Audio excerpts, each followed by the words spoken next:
Chacun va voir un peu où il en est. Je salue tous les amis BT qui sont dans la salle. Je sais qu'il y a des choses, c'est pas facile pour vous. Avec les guerriers aussi, c'est pas facile. Il y a des choses, c'est le sang en fait. Mais Dieu va nous aider. Le sang de Jésus est fort. Le sang de Jésus est plus fort. Proverbe 19, verset 11. Oui. L'homme qui a de la sagesse est lent à la colère, et il met sa gloire à oublier les offenses. Être lent à la colère, en français facile, ce n'est pas s'énerver vite. C'est être quelqu'un, pour qu'on puisse te mettre dans un état de colère, il faut beaucoup de choses. Être lent à la colère, ce n'est pas s'énerver avant Dieu. Je reprends. Être lent à la colère, c'est décider de ne pas s'énerver avant Dieu. C'est décider de ne pas s'énerver pour les choses qui n'énervent pas Dieu. C'est décider de ne pas se mettre en colère pour les choses pour lesquelles Jésus ne se serait jamais mis en colère. Oh, vous qui avez des enfants, s'il vous plaît, écoutez-moi.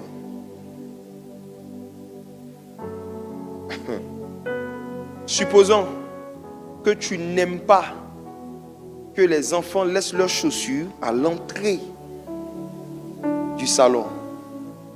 Tu leur as dit ça plusieurs fois. Maintenant, aujourd'hui, après la prière, tu rentres. Et tu vois qu'ils ont laissé non seulement les chaussures, mais même les culottes. Voici comment tu vas décider d'être lent à la colère. Regardez, exercice pratique.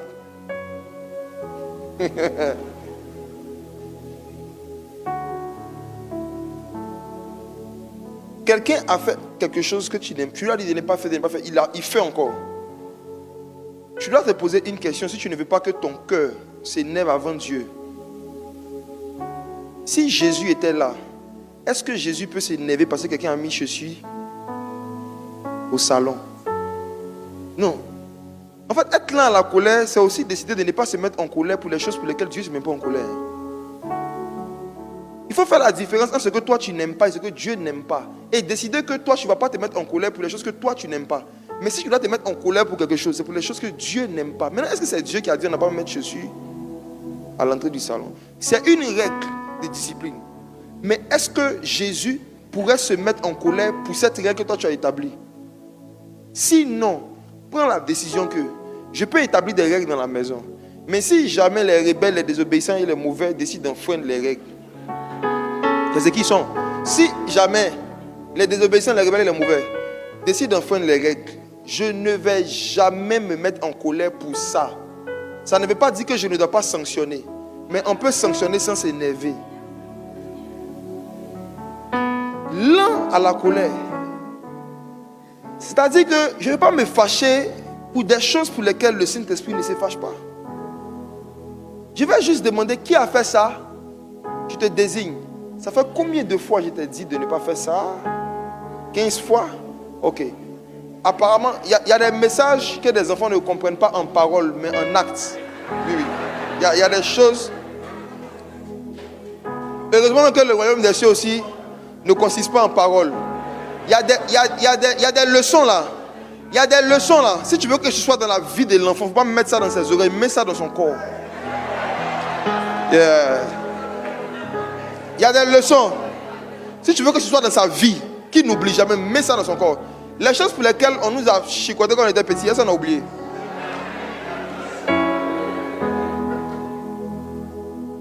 Mais on peut chicoter sans colère.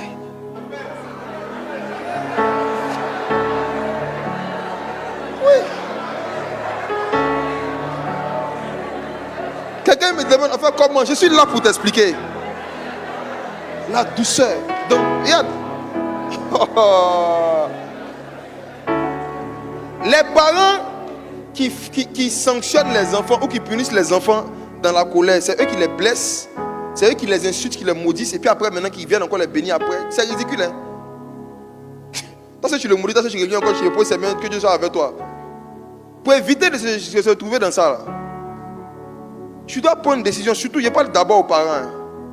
Je te dis que, regarde, si je vis, ce n'est plus moi qui vis, hein. C'est Christ qui vit en moi. Donc je ne dois pas même me mettre en colère en fonction des règles que moi j'ai établies. Les règles de Christ, là, les règles que Christ a établies, si quelqu'un enfreint ça, là encore on va en parler, on va voir s'il peut me mettre en colère là-bas. Mais ce que moi j'ai établi, si un homme enfreint ça, je dois prendre, c'est une décision que tu prends, je ne vais plus me fâcher pour ça. Ça ne veut pas dire que je ne dois pas sanctionner, je vais sanctionner sans me fâcher. Ça commence d'abord par un raisonnement. Je me suis dit, c'est un raisonnement la douceur. Est-ce que Jésus va s'énerver à cause d'une affaire des tapettes, des perruques qu'on a mis au sang? Il ne faut pas t'énerver. Ce n'est pas normal, mais il ne faut pas t'énerver. Décide de ne pas laisser ton cœur monter dans ta poitrine. Regarde, calme-toi, respire d'abord. Qui a fait ça? Te calme. Quand tu as trouvé le coupable, si tu veux le sanctionner, regarde.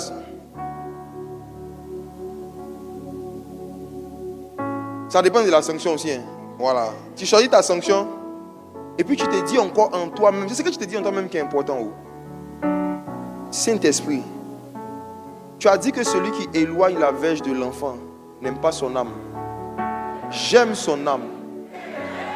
Non, il faut prier avant de d'abord.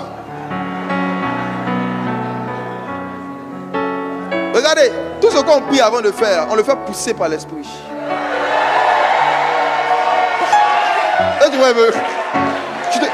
Tu te calmes. Quand vous voulez sanctionner, priez d'abord. Dis Seigneur, aide-moi à ne pas corriger dans la chair, mais dans l'esprit. Je suis sérieux. Hein? Essayez, ça marche. Tu dis Seigneur, en fait le but, c'est de sanctionner pour éveiller la conscience à un certain niveau, pour que la personne prenne la chose au sérieux. Les sanctions ont plusieurs formes. Les sanctions ont plusieurs formes. C'est pas forcément même, tu vois, non? Donc, tu peux regarder ce qu'il aime, là, puis lui interdit ça. Ou bien lui imposer quelque chose. Il faut veiller à ce que dans ton cœur, là, il n'y a pas de colère. C'est le plus important. Si tu vois que ça t'a trop touché, il faut prier d'abord pour ton cœur. Seigneur, il m'énerve. Mais ce n'est pas mon énervement qui doit être le fondement de la sanction. C'est le fait que je veux lui transférer une éducation. Aide-moi, Saint-Esprit, à le corriger dans l'amour, dans la douceur. Mais à sanctionner vraiment avec un esprit de douceur. Oui, il faut prier. Être lent à la colère. Proverbe 15, verset 18. Vous vous énervez trop vite. Après, vous êtes seul dans la chambre, vous n'arrivez plus à prier, vous respirez. On dit qu'il faut prier s'il respire. Proverbe 15, verset 18. Proverbe 15, 18. Un homme violent excite des querelles, mais celui qui est lent à la colère apaise les disputes. L'une des façons d'être lent à la colère, c'est d'être quelqu'un qui, quand palabre commence devant toi, tu vas faire tout pour apaiser les palabres. C'est une décision que tu prends. Que chaque fois que des gens vont vouloir se disputer devant moi, ou chaque fois que je vais savoir qu'il y a un froid entre deux personnes que je connais, je vais faire tout pour que les deux se calment. Il faut prendre cette décision. L'une des raisons qui justifie le fait que beaucoup d'enfants de Dieu ne grandissent pas en douceur, c'est que souvent ils sont au courant de certaines querelles qu'il y a entre des gens qui connaissent et ils n'en parlent pas, ils ne s'en mêlent pas. Ça là, c'est un mauvais caractère. Celui qui est lent à la colère cherche à faire quoi? Apaiser les disputes. Ça veut dire que tu ne peux pas savoir qu'il y a une dispute et puis faire la politique de l'autruche. Mettre ta tête dans le sable, dire, ah ça c'est entre eux là-bas, ils vont se gérer. Ça là, c'est pas bon. Si c'est une personne que tu connais avec une personne que tu ne connais pas, ne te mêle pas. Mais quand c'est deux personnes avec qui toi tu as une relation, essaie de faire quelque chose si possible pour apaiser les disputes. Relis le verset encore s'il te plaît. Proverbe 15, verset 18. Oui. Un homme violent excite des querelles, mais celui qui est lent à la colère apaise les disputes. Vous savez, le contraire de la douceur, c'est quoi? C'est la violence. Et un homme violent, ce n'est pas toujours un homme qui donne des coups. C'est un homme qui donne des informations qui peuvent amplifier une dispute. Un homme violent, qu'est-ce qu'il fait? Il excite des querelles. Écoutez-moi, quand tu sais qu'il y a déjà par la bande deux personnes, tu as certaines informations. Tu donnes à l'une d'entre elles, alors que tu sais que ça va amplifier la querelle. Tu es violent. Les violents, ce n'est pas ceux qui crient. Hein. Ils peuvent parler doucement. Dire, ce qui t'a fait à ces petits. Hein. Ça, c'est ce que tu as vu. Si je te dis ce que tu n'as pas vu. Tu peux parler doucement, mais tu es violent. Dans le monde spirituel, tu es violent. Et le violent, c'est celui qui fait espoir de mettre piment dans une sauce déjà brûlante. Ça chauffe déjà deux personnes. Toi, tu viens mettre piment encore. Il y en a ici qui ont fait ça à cause de vous, vos parents sont séparés. Maman vient te voir. Ah, vraiment, papa m'a déçu. Hein? Maman, il a fait quoi? Ah non, Il a attrapé une femme. Maman, ça c'est une seconde, tu as vu? Il fait ça depuis 2002. Enfant violent. J'ai déjà vu ça. Hein? Un violent, c'est celui qui excite les querelles. Ça veut dire qu'il y a une querelle, non? Maintenant, tu ajoutes quelque chose encore pour que ça soit plus puissant. C'est un manque de douceur, c'est la violence. C'est la violence. C'est la violence. Et si on veut être honnête avec nous-mêmes, de notre parcours sur la terre, nous tous, on a déjà été un peu violents. On a déjà été un peu violents quand même. Celui qui est lent à la colère, là, il cherche à apaiser la dispute. Donc, décider d'être lent à la colère, c'est décider aussi d'être lent à donner certaines informations. C'est prendre le temps de dire ce qu'il a dit là. Si j'ai dit, ça va exciter la dispute, mais ça va calmer la dispute. Si je ne suis pas sûr que ça va calmer, mais vous c'était la douceur. Proverbe 14, verset 29. Une autre manifestation encore du fait d'être lent à la colère. Proverbe 14, 29. Celui qui est lent à la colère a une grande intelligence. Mais celui qui est prompt à s'emporter proclame sa folie. Regarde. Replace le mot proclamer par prêcher. Parce que proclamer signifie prêcher. Vous allez voir quelque chose. Regardez. Hein. Remplace le mot proclamer par prêcher. Et puis il faut remplacer folie par bêteté.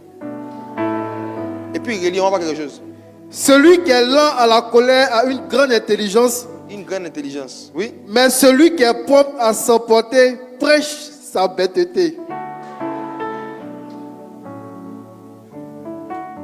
La Bible dit que s'énerver vite là, c'est une prédication.